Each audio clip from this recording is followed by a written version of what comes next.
صحیح مسلم میں ہے جب نبی صلی اللہ علیہ وآلہ وسلم مدینہ شریف ہجرت کر کے آئے تو بچیوں نے دف بجایا اور یا رسول اللہ کے نعرے لگائے، اس سے میلاد ثابت نہیں ہوتا؟ میلاد کیسے ثابت ہوتا ہے؟ اس سے تو نبی علیہ السلام ہجرت کر کے آئے تو استقبال کیا. ہاں اگر وہ یہ بات ٹھیک ہے کہ ربیع الاول میں آپ نے ہجرت کی تھی، دلائل النبوہ میں آتا ہے سوموار شریف کے دن، اگر ہر سال ربیع الاول میں بچیاں دف بجاتی تھی، طلع البدر علینا پڑھتی تھیں، تو پھر تو بات بالکل ٹھیک ہے. تو مسلم شریف میں یہ ہے کہ جس سال آپ آئے اس میں بھی ہے بنو نجار جو آپ کا ننہال والا خاندان کا لوگ تھا، وہ عورتیں اور بچیاں اوپر چڑھ گئیں چھتوں پہ، انہوں نے یعنی یا رسول اللہ یا محمد یا رسول اللہ یا محمدہ یا رسول اللہ کے نعرے لگائے صلی اللہ علیہ وآلہ وسلم. تو وہ بالکل ٹھیک ہے، وہ ہم تو مطلب نعرے لگانے کے بھی حق میں ہیں، لگائیں آپ ضرور لگائیں، لیکن نبی علیہ السلام سامنے آئے تھے تو آپ کے استقبال میں انہوں نے نعرے لگائے. جس طرح یہاں پہ بھی جب آتے ہیں وہ ان کے جب علماء آتے ہیں اسٹیج کے اوپر تو ان کے وہ نعرے لگاتے ہیں، ٹھیک ہے نا جی. اور جناڈے آتا ہے تو اے قائد اعظم تیرا احسان ہی احسان، تو لگاتے ہیں لوگ. اس طرح کے نعرے اگر کوئی لگانا چاہتا ہے تو لگائیں، ہمیں تو کوئی عرض نہیں ہے. المدد یا رسول اللہ انہوں نے نہیں کہا تھا، یا رسول اللہ کہا تھا، تو ہم تو ہر نماز میں یا رسول اللہ کہتے ہیں، السلام علیکم ایھا النبی، تو کہیں کوئی ہمیں کوئی چڑ نہیں ہے، ضرور کہیں، لیکن اس سے یہ والا چیز ثابت نہیں ہوتی ہے. جو چیز جتنی ثابت ہے نا وہ اتنی ہے. اگر وہ ہر سال بچیاں اکٹھی ہوتی تھیں تو پھر آپ کی بات ٹھیک ہے، اگر وہ ایک ہی دفعہ اکٹھی ہوئی ہیں تو پھر ہماری بات ٹھیک ہے. ٹھیک ہو گیا. کیا ایسی کوئی حدیث ہے صحیح بخاری میں کہ نبی صلی اللہ علیہ وآلہ وسلم کی پیدائش کی خوشی میں ابو لہب نے اپنی لونڈی صوبیہ کو آزاد کیا، جس کا فائدہ اس کافر کو بھی مرنے کے بعد ہوتا رہا، عذاب میں تخفیف ہوتی رہی؟ ہاں یہ لفظ جو ہے نا صوبیہ، یہ اردو میں بولا جاتا ہے، اصل میں لفظ ہے سویبہ، سویبہ. ٹھیک ہو گیا. جیسے سلیم لفظ بولا جاتا ہے، عربی میں لفظ سلیم نہیں ہے، سلیم ہے. یہ بخاری میں موجود ہے، یہ بڑی مشہور حدیث ہے، اس لیے مجھے اس کا نمبر بھی یاد ہے 5101 انٹرنیشنل نمبر کے مطابق، کہ ابو لہب کی ایک لونڈی تھی سویبہ، اس نے آ کے نبی علیہ السلام کی پیدائش کی خبر دی ابو لہب کو کہ تیرے چھوٹے بھائی کے گھر جو کہ فوت ہو چکا تھا، یتیم بچہ پیدا ہوا، تو اس کو بڑی خوشی ہوئی. تو اس نے خوشی میں یوں اشارہ کر کے نا سویبہ کو آزاد کر دیا. اور یہ وہ لونڈی ہے جس نے نبی علیہ السلام کو اپنا دودھ بھی پلایا تھا، یعنی آپ کی آپ سمجھ لیں رضائی والدہ بھی بنتی ہے، رضائی ماں. تو عروہ جو ہے نا تابعی، جو سیدہ عائشہ کے بھانجے ہیں اور عبداللہ ابن زبیر صحابی کے چھوٹے بھائی ہیں، عروہ ابن زبیر، اسما بنت ابی بکر کے بیٹے، وہ بیان کرتے ہیں کہ یعنی ابو لہب کے گھر والوں میں سے کسی نے خواب میں دیکھا، پوچھا کیا ہوا، ان کا جب سے تم سے جدا ہوا ہوں نا کوئی اچھا وقت نہیں دیکھا، البتہ جو میں نے سویبہ کو آزاد کیا تھا نبی علیہ السلام کی پیدائش کی خوشی میں، اس کی وجہ سے اللہ تعالیٰ مجھے اس انگلی سے ایک مشروب پلاتا ہے. یہ یعنی تھوڑی سی فائدہ ہوتا ہے، عذاب میں تھوڑی بہت تخفیف ہو جاتی ہے. اب بعض لوگ کہتے ہیں یہ روایت منقطع ہے، امام بخاری نے سند نہیں بیان کی، عروہ بیان کر رہا ہے، خواب ہے، یہ وہ. ہم ان بحثوں میں نہیں پڑھتے، ہم کہتے ہیں ٹھیک ہے، بالکل ٹھیک ہے، نبی علیہ السلام کی پیدائش کی خوشی میں اس نے نبی سمجھ کے نہیں، بھتیجا سمجھ کے کیا تھا، اور ایک ہی دفعہ کیا تھا، ہر سال وہ لونڈیاں آزاد نہیں کرتا تھا، تو اس کا نفع اس کو پہنچ گیا.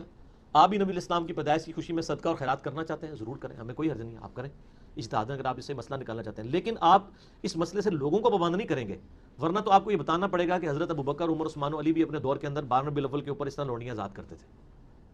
تو یا پھر آپ کہیں گے ہم بڑے عاشق رسول ہیں ان سے، تو مسئلہ آگے وہاں پہ پھنسے گا. علیکم بسنتی و سنت الخلفاء الراشدین المہدیین.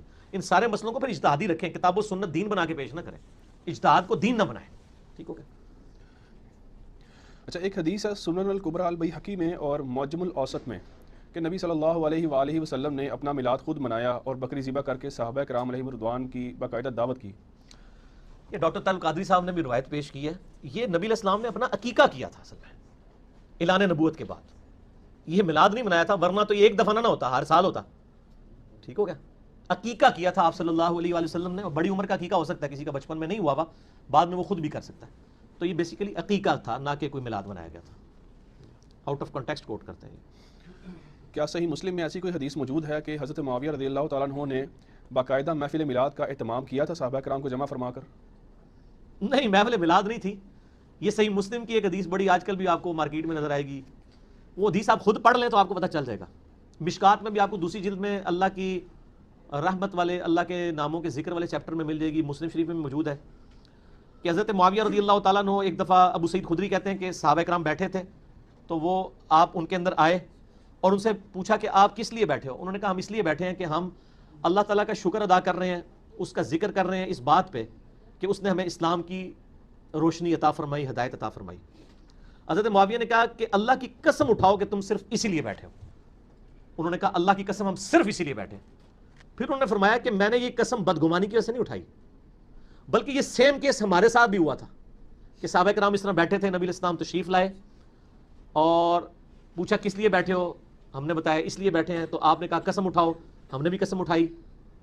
پھر آپ صلی اللہ علیہ وآلہ وسلم فرمایا ابھی ابھی اللہ تعالیٰ نے جبرائیل کو میرے پاس بھیجا تھا کہ اللہ تعالیٰ تمہاری وجہ سے فرشتوں پہ فخر فرما رہا ہے. فرشتوں نے کہا تھا نا یہ قتل و غارت کرے گا، تو اللہ نے فرمایا یہ دیکھ لو میرے نبی کے صحابی تو ہیں نا. اسی سے میں نے ایک میرا کلپ بھی حضرت معاویہ کی فضیلت پہ یہ حدیث میں نے پیش کی تھی ان کے صحابی ہونے پہ.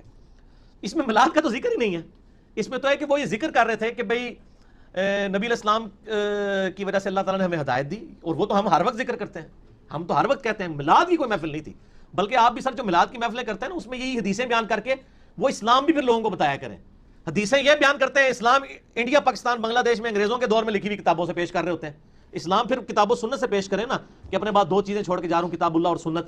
الموطا امام مالک میں، مستدل الحاکم میں آتا ہے، اور مسلم شریف میں آتا ہے قرآن اور اہل بیت کے ساتھ اس نے سلوک کرنا اور قرآن کو پکڑنا.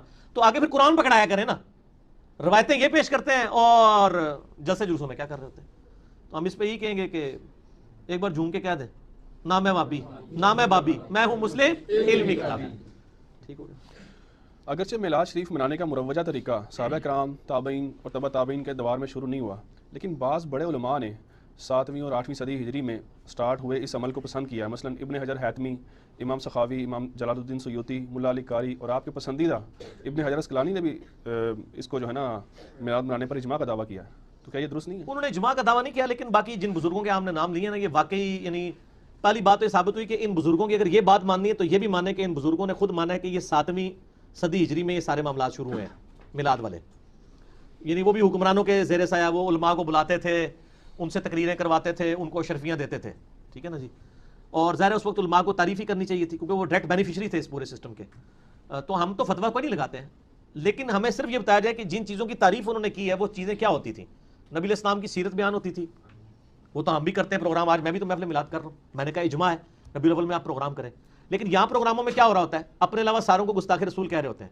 اگر ان اماموں نے لکھا ہے کہ اس وقت میلاد کی محفلوں میں لوگوں کو گستاخ رسول کہا جاتا تھا اور یہ شعر پڑھا کرتا تھا جایا تھا کہ جی نثار تیری چہل پہل پہ ہزاروں عیدیں ہیں ربیع الاول، سوائے ابلیس کے جہاں میں سبھی تو خوشیاں منا رہے ہیں، اگر یہ شعر پڑھا جاتا تھا تو پھر بتا دیں.